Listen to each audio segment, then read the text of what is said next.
We had roughly 22 sponsored or like adopted, so that means that people put them together and they're going to deliver them themselves. We still had about 110 to 115 that we had to sort of oversee and put together. So we did have quite a few faculty associations that either collected items or they put together basically almost a full hamper, and then they're going to drop them off, and then we'll see that they get delivered to the families. So we did have quite a few donations of food, but we bought quite a bit of food to fill the other one. Well, definitely we're trying to increase the number that people adopt. So of course it's a lot easier just for UMSU as an organization, but it's a lot more meaningful when a student gets to like put it together and deliver it to the family. It's kind of a special connection, they usually say. So that's what we've been pushing for people to take on the whole responsibility of putting it together and delivering it. But getting student clubs, student councils really involved is kind of key for us. Faculties year to year are really good about reaching out to us, being like, we want to sponsor one again, but having like the student councils do that is pretty important to us. So there's a lot of things. Pasta sauce, canned fruit, canned vegetables, I'm drawing a blank. Juice. We got potatoes for families. We've ordered chickens and turkeys for the families as well. So those will be coming later, but they'll all get one of those. Oh, that's cool. And for larger families, we try and throw in a few extra items as well. We do coffee, tea, pancake mix. There's like cookie or cake mix. You can choose between a few of those. Yeah.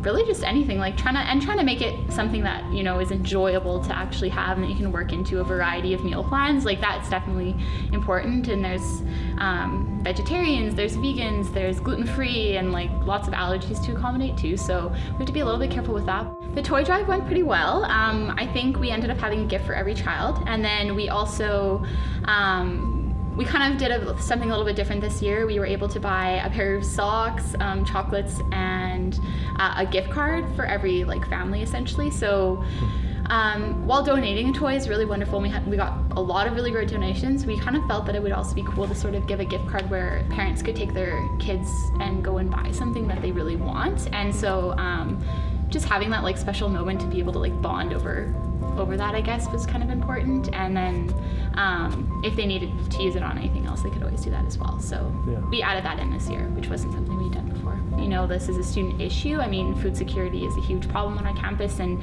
definitely for the students that have families, or, you know, they're not looking after just themselves, but like multiple people or multiple students living in one household, it's definitely usually a struggle for them to find affordable food day in and day out, especially fresh food as well. Well, I think it definitely is something that not everyone understands, but definitely on this campus and in this community, I think many students do understand that they're either their peers or people they've seen or gotten to know, or their professors have mentioned that students are in need. I think it's easy to forget that, you know, people in our own country, our own cities and communities have struggles with poverty, with food, whether it be proper housing, things like that. So I think students are aware that they might have peers in their class that are struggling with these things, but it's the wider community, maybe like within the city or the country, that don't really realize how tough it is, especially in this day and age with this, like our tuition fees and like the structure of our institutions, that it is difficult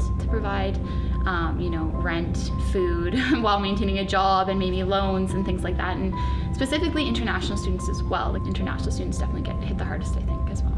I mean, the food bank is a commitment all year, and they do a lot of great work day in and day out. So we try and have support for them year round, and definitely a lot of the extras will go there, and students can always donate to there whenever they want.